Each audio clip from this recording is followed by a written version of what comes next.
Hello বন্ধুরা, আমি আরেকটি ভিডিও নিয়ে আজকে চলে এসেছি। দেখতে পাচ্ছেন আমি স্নান টান করে ঠাকুর ঘরের দিকে রওনা দিয়েছি। কিন্তু কেন? আশা করি এখনও আপনারা বুঝতে পেরে গেছেন, কেন আমি লাইভ পড়েছিলাম আজকে সকালে। অনেক দিন পর সচরাচর লাইভ পড়তে না আমার একটু লজ্জা লজ্জা লাগে। যাই হোক, তো দেখতে পাচ্ছেন যে আজকে লোকনাথ বাবার তিরোধান দিবস, তো আমাদের পাড়ায় পুজো হয়, তো তার যোগার যন্ত্র আমার বাড়িতে চলছে।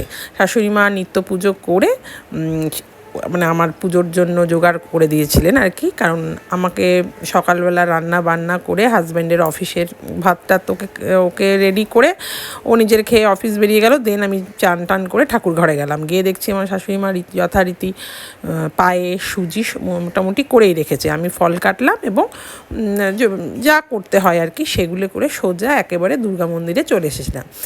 যখন আমি আসি তখন দেখি যে ঠাকুর সবে আসলো, তখনও জোগাড় যন্ত্র সেরকম হয়নি। আমরাই আজকে হাতে হাতে জোগাড় যন্ত্র করে দিলাম। তারপরে পুজো শুরু হলো, এক এক করে পুজোর পর্ব হতে থাকলো।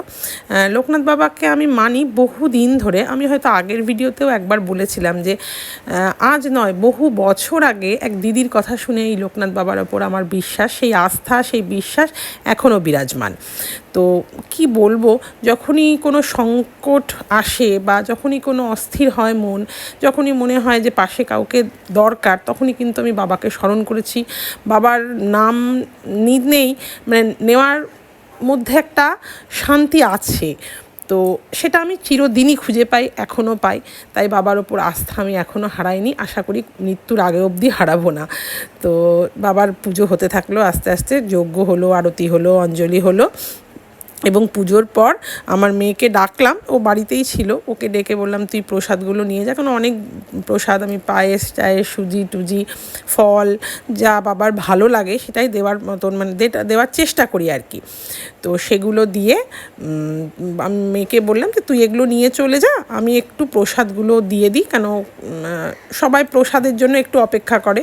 আমি আর আমাদের পাড়ারই আর বৌদি টৌদিরা সবাই মিলে প্রসাদ বিলি করে কিছুক্ষণ মন্দিরে বসে সবার সঙ্গে গল্প আড্ডা দিয়ে একটু আজকে বাড়ি ফিরেছি। আস্তে আস্তে আজকে অনেক দেরি হয়ে গেছিলো, ভীষণ ক্লান্ত লাগছিল, গরমটাও ছিল প্রচণ্ড। এসে জল খেয়ে প্রসাদ মুখে দিয়ে একটু রেস্ট নিয়ে ভাবলাম না, দিনে দিনে ভিডিওটা দিয়ে দেওয়াই ভালো, তবে সবাই দেখতে পারবে। তো আজকের ভিডিওটি কেমন লাগলো অবশ্যই বলবেন এবং কমেন্ট করতে কিন্তু ভুলবেন না। আর কি বলবো, এখানেই শেষ করছি আজকে। Good night.